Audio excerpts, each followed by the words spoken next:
وضو کرتے وقت دل میں یہ نیت کریں کہ اللہ کے حضور نماز میں حاضر ہونے کے لیے وضو کرنے لگا ہوں، اور پھر جب نماز پڑھنے لگیں تو دل میں یہ قصد اور نیت کریں کہ صرف اپنے اللہ ہی کی خوشنودی کے لیے اس کا حکم بجا لاتا ہوں۔ نیت چونکہ دل سے تعلق رکھتی ہے اس لیے زبان سے ادا کرنے کی ضرورت نہیں، اور نیت کا زبان سے ادا کرنا رسول اللہ صلی اللہ علیہ وسلم کی سنت اور صحابہ کرام کے عمل سے ثابت نہیں، یعنی ایسی کوئی دلیل ہمیں نہیں ملتی کہ آپ نے نیت پڑھی ہو۔ نیت کی تو ہے لیکن نیت پڑھی نہیں۔ امام ابن تیمیہ رحمہ اللہ فرماتے ہیں کہ الفاظ سے نیت کرنا علماء مسلمین میں سے کسی کے نزدیک بھی مشروع نہیں۔ مشروع کا کیا معنی؟ جی ہاں، شریعت میں نہیں۔ رسول اللہ صلی اللہ علیہ وسلم نے، آپ کے خلفاء اور دیگر صحابہ، اور نہ ہی اس امت کے سلف اور ائمہ میں سے کسی نے، یعنی بڑے بڑے علماء میں سے کسی نے الفاظ سے نیت نہیں کی۔ عبادات میں مثلاً وضو، غسل، نماز، روزہ اور زکوٰۃ وغیرہ میں جو نیت واجب ہے، بالاتفاق تمام ائمہ مسلمین کے نزدیک اس کی جگہ دل ہے۔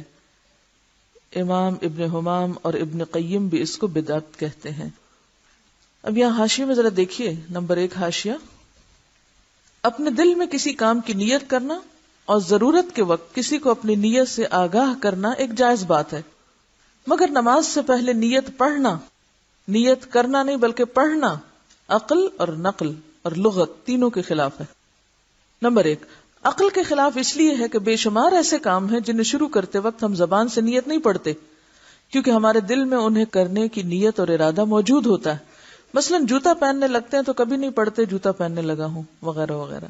تو کیا نماز ہی ایک ایسا کام ہے جس کے آغاز میں اس کی نیت پڑھنا ضروری ہو گیا؟ نماز کی نیت تو اسی وقت ہو جاتی ہے جب آدمی اذان سن کر مسجد کی طرف چل پڑتا ہے، اور اسی نیت کی وجہ سے اسے ہر قدم پر نیکیاں ملتی ہیں۔ لہذا نماز شروع کرتے وقت جو کچھ پڑھا جاتا ہے وہ نیت نہیں بدعت ہے۔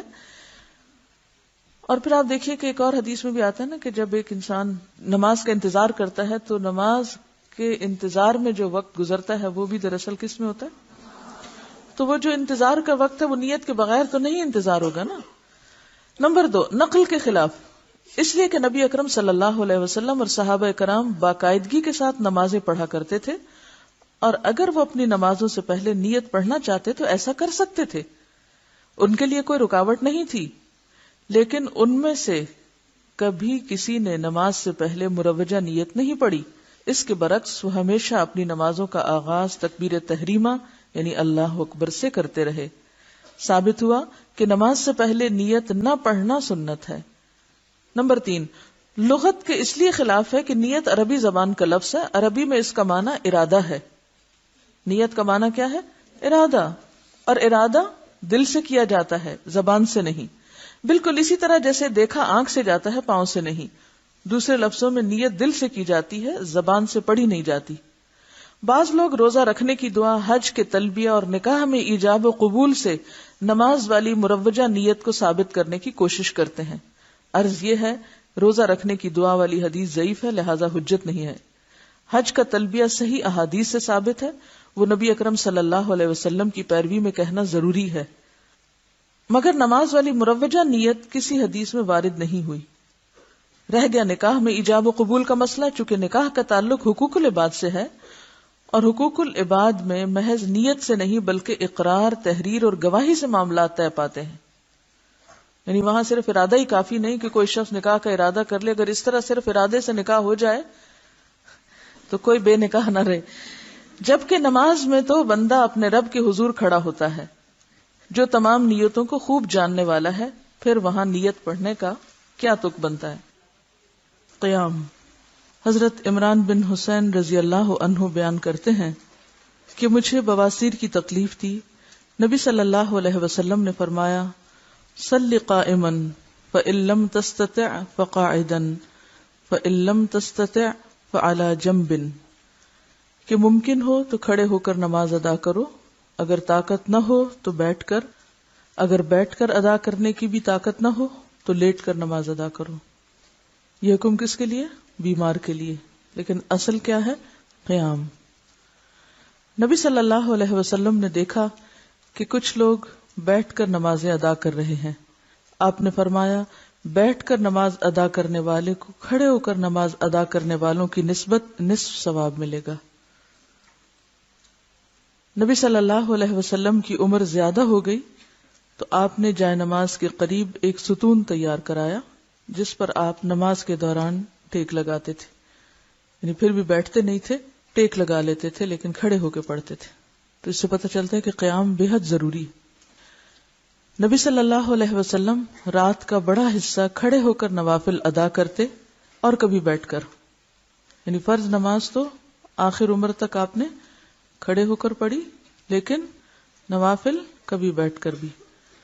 جب قرات کھڑے ہو کر فرماتے تو اسی حالت یعنی قیام سے رکوع کی حالت میں منتقل ہوتے، اور جب بیٹھ کر قرات فرماتے تو اسی حالت میں رکوع بھی فرماتے تھے، یعنی اگر قیام کھڑے ہو کے ہوتا تو رکوع بھی کھڑے ہو کر، اور اگر قیام بیٹھ کر ہوتا تو پھر رکوع بھی بیٹھے بیٹھے ادا کرتے۔ ایسا نہیں تھا کہ پھر کھڑے ہو کے رکوع کر کے پھر سجدے میں جائیں۔ اور کبھی آپ صلی اللہ علیہ وسلم بیٹھ کر قرات فرماتے، جب قرات سے 30 یا 40 آیات باقی ہوتی تو آپ صلی اللہ علیہ وسلم کھڑے ہو کر ان کی تلاوت فرماتے، پھر حالت قیام سے رکوع میں چلے جاتے۔ دوسری رکعت میں بھی آپ صلی اللہ علیہ وسلم کا یہی معمول ہوتا، یعنی کبھی آپ بیٹھ کر بھی قرات فرماتے، جب 30-40 آیات باقی ہوتی تو کھڑے بھی ہو جاتے۔ تو اس سے کیا پتہ چلتا ہے کہ ایک ہی رکعت آدھی بیٹھ کے اور آدھی کھڑے ہو کر بھی ادا کی جا سکتی ہے، خاص طور پر جب طویل قیام ہو۔ اس حالت میں پھر رکوع دوبارہ بیٹھ کے نہیں کیا جائے گا، بلکہ جو آخری پوزیشن ہوگی کھڑے ہونے کی یا بیٹھنے کی، مثلا اگر آپ شروع میں کھڑے رہے اور پھر آدھے کے بعد بیٹھ گئے تو پھر رکوع بھی بیٹھ کر ہوگا، اور اگر آپ پہلے کھڑے ہو کے پڑھ رہے تھے پھر بیٹھ گئے اور پھر کھڑے ہو گئے تو پھر رکوع بھی قیام کی حالت میں ہوگا۔ دوسری رکعت میں بھی آپ کا یہی معمول ہوتا۔ تکبیر اولا، اولا کا کیا مطلب ہوتا ہے؟ پہلی۔ قبلہ کی جانب منہ کر کے اللہ اکبر کہتے ہوئے رفع الیدین کرے۔ رفع کا معنی ہوتا ہے بلند کرنا، یدین ہے دونوں ہاتھ، دونوں ہاتھوں کو بلند کریں، یعنی دونوں ہاتھوں کو کندھوں تک اٹھائیں، کندھوں تک۔ بعض روایات میں کانوں تک بھی آتے ہیں لیکن کانوں کو چھونے کی ضرورت نہیں، کندھوں تک۔ حضرت عبداللہ بن عمر فرماتے ہیں، رأیت النبی صلی اللہ علیہ وسلم افتتح التکبیر فی الصلاۃ فرفع یدیہ حین یکبر حتی یجعلہما حذو منکبیہ۔ میں نے نبی صلی اللہ علیہ وسلم کو دیکھا، آپ نے نماز کی پہلی تکبیر کہی اور اپنے دونوں ہاتھ کندھوں تک اٹھائے۔ ہاتھ اٹھاتے وقت انگلیاں نارمل طریقے پر کھلی رہیں، یعنی انگلیوں کو تکلف سے سیدھا اکڑانے کی ضرورت نہیں ہے، بلکہ نارمل طریقے سے جیسے آپ کی عموماً کھلتی ہیں، کسی کا ہاتھ زیادہ کھل جاتا ہے کسی کا تھوڑا کم، لیکن ڈھیلا بھی نہیں چھوڑنا اور اکڑانا بھی نہیں، نارمل رکھنا ہے۔ انگلیوں کے درمیان زیادہ فاصلہ کریں، نہ انگلیاں ملائیں، یعنی نہ تو انگلیاں کھولیں کہ جیسے پورے ہاتھ کھول دیے جاتے ہیں پنجہ، اور نہ ہی آپ ان کو آپس میں جوڑیں، بلکہ بس اٹھاتے وقت جتنا وہ نارملی کھلیں یا ان کے درمیان فاصلہ ہو بس اتنا ہی ٹھیک ہے۔ ایسا کیوں کرنے کو کہا گیا؟ خشوع برقرار رکھنے کے لیے کہا گیا ہے، تاکہ کوئی چیز آرٹیفیشلی تکلفاً یا مصنوعی طریقے سے نہ ہو، یا کوئی ٹینشن اپنے اوپر نہ لی جائے، بلکہ نیچرل طریقے سے، نارمل طریقے سے فرض ادا کیا جائے۔ رسول اللہ صلی اللہ علیہ وسلم دونوں ہاتھ کندھوں تک اٹھاتے۔ نبی اکرم صلی اللہ علیہ وسلم کبھی کبھی ہاتھوں کو کانوں تک بلند فرماتے، یعنی دونوں طریقے ملتے ہیں، کبھی یعنی بالکل برابری اور کبھی ذرا اونچا بھی، یعنی اس میں اتنا کوئی بہت فرق نہیں ہے، سر تک تو نہیں لے جانا، یعنی کانوں اور کندھے میں تھوڑا سا ہی فرق پڑتا ہے۔ شیخ البانی فرماتے ہیں کہ رفع یدین کرتے وقت ہاتھوں سے کانوں کو چھونے کی کوئی دلیل نہیں ہے، ان کا چھونا بدعت ہے یا وسوسہ۔ وسوسہ کیا کہ شیطان کہتا نہیں ابھی تم نے صحیح نہیں اٹھائے، پہلے جب تک وہاں ناپ کے نہ دیکھو یا ٹچ کر کے نہ دیکھو کان کہ صحیح جگہ تک پہنچے ہیں کہ نہیں، تو یہ طریقہ درست نہیں ہے۔ بس اس وقت بہت کانشیس ہونے کی ضرورت نہیں ہے، ہاتھ اٹھانا ہی اصل چیز ہے۔ مسنون طریقہ ہتھیلیاں کندھوں تک یا کانوں تک اٹھانا ہے۔ ہاتھ اٹھانے کے مقام میں مرد اور عورت دونوں برابر ہیں، ایسی کوئی حدیث موجود نہیں جس میں یہ تفریق ہو کہ مرد کانوں تک اور عورتیں کندھوں تک بلند کریں۔ پھر دایاں ہاتھ بائیں ہاتھ پر رکھ کر سینے پر باندھ لیں۔ دایاں ہاتھ بائیں ہاتھ پر رکھ کر سینے پہ باندھ لیں۔ کس طرح؟ سینے پر ہاتھ باندھنا۔ حضرت وائل بن حجر رضی اللہ عنہ کہتے ہیں کہ میں نے رسول اللہ صلی اللہ علیہ وسلم کے ساتھ نماز پڑھی تو آپ نے اپنے ہاتھ یعنی دایاں ہاتھ بائیں ہاتھ پر رکھ کر سینے پہ باندھے۔ حضرت حلف رضی اللہ عنہ فرماتے ہیں کہ میں نے رسول اللہ صلی اللہ علیہ وسلم کو سینے پر ہاتھ رکھے ہوئے دیکھا۔ حضرت وائل بن حجر رضی اللہ عنہ رسول اللہ صلی اللہ علیہ وسلم کی نماز کا طریقہ بیان کرتے ہوئے فرماتے ہیں کہ آپ نے دائیں ہاتھ کو بائیں ہاتھ کی ہتھیلی کی پشت، اس کے جوڑ اور کلائی پر رکھا۔ ہمیں بھی دایاں ہاتھ بائیں ہاتھ پر اس طرح رکھنا چاہیے کہ دایاں ہاتھ بائیں ہاتھ کی ہتھیلی کی پشت، جوڑ اور کلائی پر آ جائے، جوڑ اور کلائی پر آ جائے، اور دونوں ہاتھوں کو سینے پر باندھا جائے تاکہ تمام روایات پر عمل ہو سکے۔ حضرت سہل بن سعد سے روایت ہے کہ لوگوں کو رسول اللہ صلی اللہ علیہ وسلم کی طرف سے یہ حکم دیا جاتا تھا کہ نماز میں دایاں ہاتھ بائیں کلائی پر رکھیں، دایاں ہاتھ بائیں کلائی پر رکھیں۔ رہی حضرت علی رضی اللہ عنہ کی روایت کہ سنت یہ ہے کہ ہتھیلی کو ہتھیلی پر زیر ناف رکھا جائے، تو اسے امام بہقی اور حافظ ابن حجر نے ضعیف قرار دیا ہے، اور امام نووی فرماتے ہیں کہ اس کے ضعف پر سب کا اتفاق ہے۔ تو اب آپ دیکھیے کہ ہاتھ کیسے آپ رکھیں گے، ہتھیلی پر، ٹھیک ہے؟ تو انگوٹھا اور چھوٹی انگلی کہاں آ جائیں گے؟ کلائی پر، اور باقی ہاتھ کا حصہ جوڑ پر، ٹھیک ہے؟ اب کر کے دیکھیے کہ سینہ بھی نہ تو ہاتھوں کو اوپر چڑھانے کی ضرورت ہے، کئی لوگوں کو میں نے دیکھا کہ وہ ہاتھوں کو اوپر رکھے ہوئے ہوتے ہیں، یہ نہیں رکھنے کا طریقہ، ٹھیک ہے؟ کئی لوگ اپنے کندھے بھی ساتھ سکیڑ لیتے ہیں اور وہ سمجھتے کہ شاید بہت ہی اونچا چڑھا کے اوپر رکھنا مراد ہے۔ اس میں آپ دیکھیے کہ نارمل اور نیچرل طریقے سے کھڑے ہوں۔ عورتوں اور مردوں کی نماز میں کوئی فرق نہیں۔ رسول اللہ صلی اللہ علیہ وسلم نے فرمایا، نماز اسی طرح پڑھو جس طرح تم مجھے نماز پڑھتے ہوئے دیکھتے ہو، یعنی ہو بہو میرے طریقے کے مطابق سب عورتیں اور سب مرد نماز پڑھیں۔ سلو جمع کا صیغہ ہے، جیسے یا ایھا الذین آمنوا ہوتا ہے جس میں سب شامل ہوتے ہیں۔ پھر اپنی طرف سے یہ حکم لگانا کہ عورتیں سینے پہ ہاتھ باندھیں، مرد زیر ناف، عورتیں سجدہ کرتے وقت زمین پر کوئی اور شکل اختیار کریں، مرد کوئی اور، یہ دین میں مداخلت ہے۔ یاد رکھیں کہ تکبیر تحریمہ سے شروع کر کے السلام علیکم ورحمۃ اللہ کہنے تک عورتوں اور مردوں کے لیے ایک ہی شکل اور ایک ہی ہیئت ہے نماز کی۔ سب کا قیام، رکوع، قومہ، سجدہ، جلسہ استراحت، قعدہ اور ہر مقام پر پڑھنے کی دعائیں یکساں ہیں۔ رسول اللہ صلی اللہ علیہ وسلم نے مرد اور عورت کی نماز کے طریقے میں کوئی فرق نہیں بتایا۔ اگر کچھ روایات ہیں بھی تو وہ ضعیف ہیں، یا زیادہ تر آپ کو ائمہ کے اقوال ملیں گے۔ سینے پر ہاتھ باندھ کر یہ دعا پڑھیں۔ حضرت ابو ہریرہ رضی اللہ عنہ روایت کرتے ہیں کہ رسول اللہ صلی اللہ علیہ وسلم تکبیر اولیٰ اور قرات کے درمیان کچھ دیر چپ رہتے، اللہ اکبر اور سورۃ فاتحہ کے درمیان کچھ دیر چپ رہتے۔ بس میں نے کہا، میرے ماں باپ آپ پر قربان، اے اللہ کے رسول صلی اللہ علیہ وسلم، آپ تکبیر اور قرات کے درمیان خاموش رہ کر کیا پڑھتے ہیں؟ آپ نے فرمایا، میں یہ پڑھتا ہوں، اللہم باعد بینی و بین خطایای کما بعدت بین المشرق والمغرب، اللہم نقنی من الخطایا کما ینقی الثوب الابیض من الدنس، اللہم اغسل خطایای بالماء والثلج والبرد۔ یا اللہ میرے اور میرے گناہوں کے درمیان دوری ڈال دے جیسے تو نے مشرق اور مغرب کے درمیان دوری رکھی ہے۔ اے اللہ مجھے گناہوں سے اس طرح پاک کر جیسا کہ سفید کپڑا میل سے پاک کیا جاتا ہے۔ اے اللہ میرے گناہ اپنی بخشش کے پانی، برف اور اولوں سے دھو ڈال۔ اصل میں پانی کے بعد برف اور اولوں کا ذکر جو ہے یہ طہارت میں مبالغہ بھی ہے۔ اگر آپ نے کہیں برف گری ہوئی دیکھی ہو تو آپ کو اندازہ ہوگا کہ اس کے بعد فضا جس طرح صاف ہوتی ہے اور پورا ایٹماسفیئر جس طرح کلیئر ہوتا ہے، وہ صرف بارش سے بھی نہیں ہوتا۔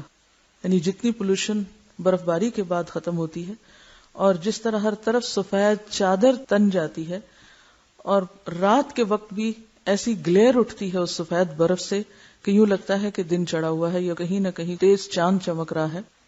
اور یہ اسی پچھلے مجھے رمضان کے بعد جب میں باہر تھی تو اتنی شدید برف باری دیکھنے کا اتفاق ہوا. جب میں آدھی رات کے وقت اٹھی تو واش روم میں گئی تو میں نے دیکھا کہ باہر کچھ جیسے روشنیاں ہیں، اور وہ کیا تھی کہ برف کی گلیئر تھی.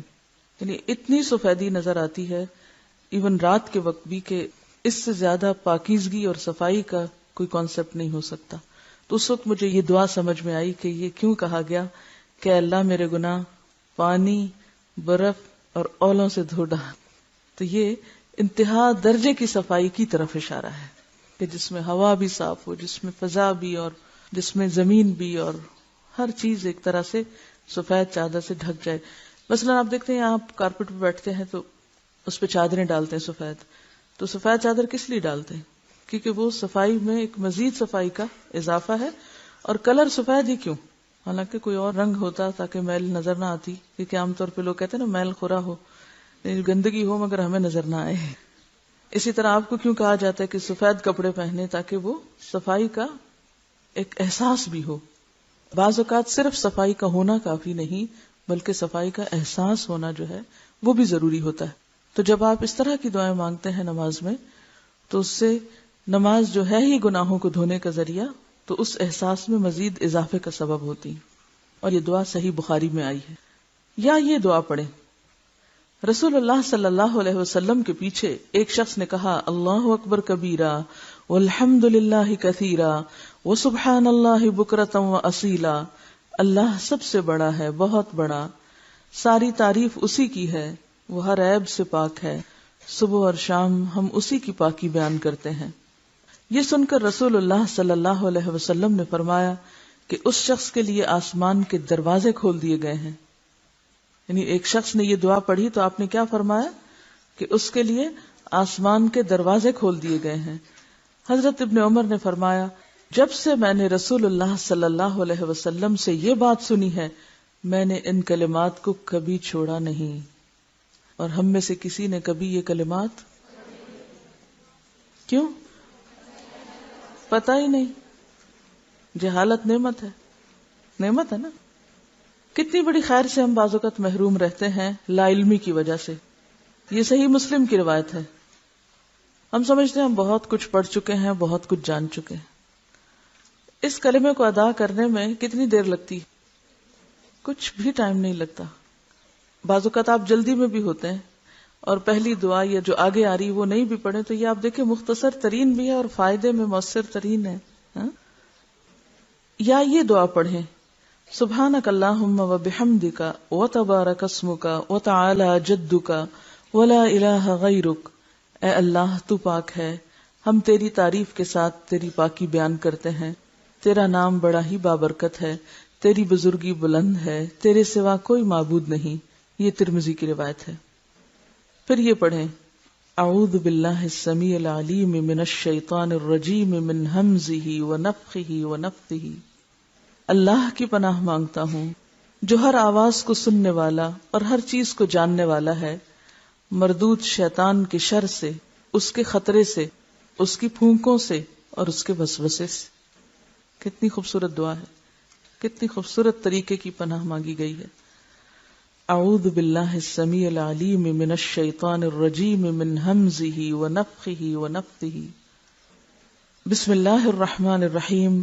الحمد للہ رب العالمین الرحمن الرحیم مالک یوم الدین ایاک نعبد و ایاک نستعین اہدنا الصراط المستقیم صراط الذین انعمت علیہم غیر المغضوب علیہم ولا الضالین آمین.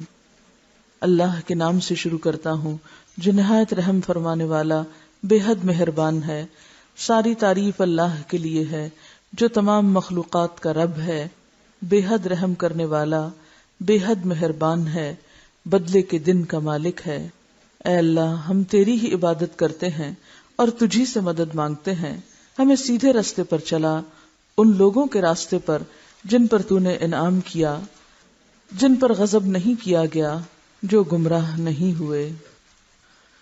حضرت انس رضی اللہ عنہ فرماتے ہیں کہ رسول اللہ صلی اللہ علیہ وسلم حضرت ابو بکر اور عمر رضی اللہ عنہ قرات الحمد للہ رب العالمین سے شروع کرتے.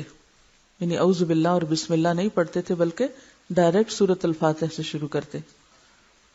حضرت انس کہتے ہیں کہ میں نے رسول اللہ صلی اللہ علیہ وسلم، ابو بکر، عمر اور عثمان کے پیچھے نماز پڑھی، وہ بلند آواز سے بسم اللہ نہیں پڑھا کرتے تھے. ٹھیک ہے، یعنی دل میں پڑھتے تھے. آپ بسم اللہ الرحمن الرحیم سرن یعنی آہستہ پڑھتے تھے. امام ابن تیمیہ فرماتے ہیں کہ حدیث کی معرفت رکھنے والے اس امر پر متفق ہیں کہ امام کے لیے بسم اللہ زور سے پڑھنے کی کوئی صریح روایت نہیں ہے، لیکن اگر ہم اپنے دل میں نماز پڑھ رہے ہیں تو اعوذ باللہ بسم اللہ سب پڑھیں گے. اگر نماز میں جمائی آ جائے تو اسے حد الوسع روکیں، نہ رکے تو منہ پر ہاتھ رکھیں اور آواز بلند نہ کریں، کیونکہ جمائی لیتے وقت بلند آواز کرنا جو ہے وہ نماز میں خلل کا ذریعہ ہے. یہ جو دعائیں آپ نے پڑھی ہیں ان کو ذرا ایک دفعہ دوہرا لیتے ہیں. اللهم باعد بيني وبين خطاياي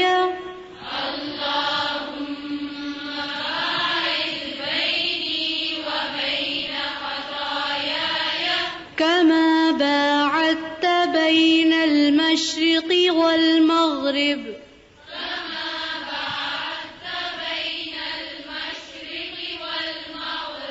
اللهم نقني من الخطايا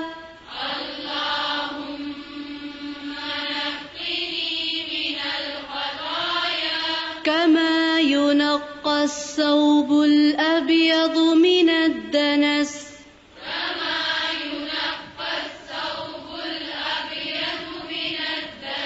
اللهم اغسل خطاياي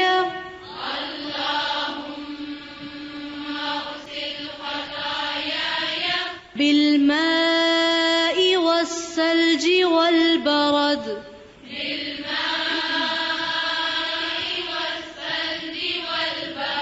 سبحانك اللهم وبحمدك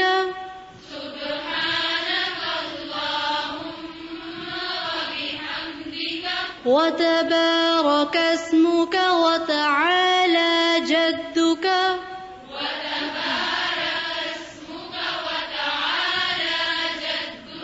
ولا إله غيرك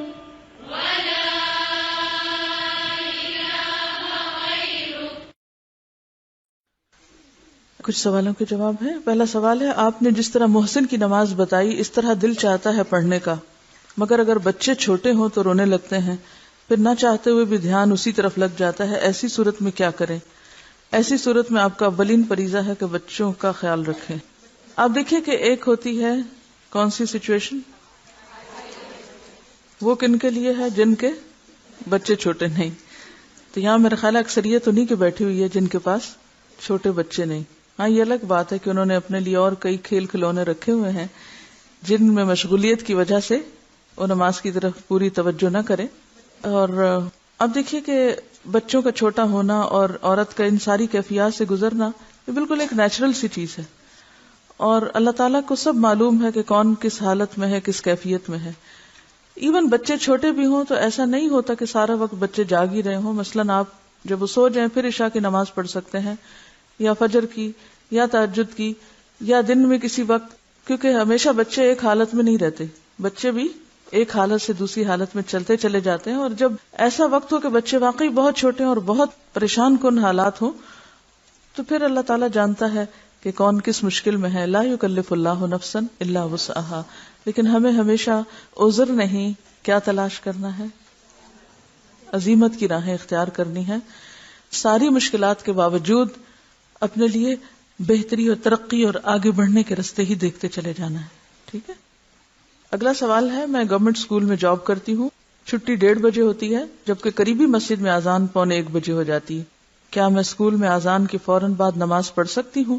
اس سے اسکول کے وقت میں امانت میں خیانت تو نہ ہوگی؟ کیا جواب دیں گے؟ اگر تو آپ کلاس نہیں لے رہے اور کوئی ایسا کام بھی نہیں ہے اس وقت، بعض اوقات اسٹاف محض گپ شپ کر رہا ہوتا ہے اسٹاف روم میں، اور چونکہ چھٹی کے وقت قریب ہے تو اس وقت بیٹھ کے کوئی آفس کا ورک بھی نہیں، کوئی ہوم ورک کی کاپیاں وہ آپ گھر لے جا رہے ہیں، تو گویا وہ کام جو آپ اسکول میں کر سکتے تھے وہ آپ گھر پہ لے جا رہے ہیں، اور گھر کا وقت جو ہے وہ اسکول کے وقت کو دے رہے ہیں، تو اس صورت میں آپ ادلا بدلا تھوڑا سا اگر کر لیں تو کوئی حرج نہیں، کیونکہ بہرحال اول وقت میں نماز جو ہے وہ افضل ہے.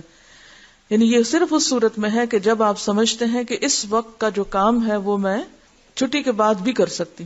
لیکن اگر آپ اس وقت کلاس لے رہے ہیں تو آپ یہ نہیں کر سکتے کہ آپ کلاس چھوڑ کے پہلے اول وقت میں نماز پڑھنا شروع کر دیں اور پھر بعد میں آ کے کلاس لیں، کیونکہ اس سے بچوں کا نقصان ہوگا. یا کوئی میٹنگ چھوڑ دیں یا کہیں ڈیوٹی چھوڑ دیں، مثلا آپ ریسپشن پہ کھڑے ہیں یا کہیں بھی، تو یہ طریقہ درست نہیں ہوگا. سمجھ گئے؟ اگر آپ سمجھتے ہیں کہ چھٹی کے بعد جب آپ کا گھر بہت دور ہے اور آپ کی قضا ہو جائے گی نماز، تو آپ فرض پڑھ کے نکلیں. فرض پڑھنے میں کتنی دیر لگے گی؟ another 10 minutes. میرا نہیں خیال کہ ہم 10 منٹ سے زیادہ 4 رکعت میں لگاتے ہوں. اور یہ تو ہر شخص کا انڈیویجول فریضہ ہے نا، اس کو حفاظت کرنی ہے نا اپنی نماز کی، اس کو بھاگ دوڑ کرنی ہے کہ میں زیادہ سے زیادہ بہتر طور پہ پڑھ لوں.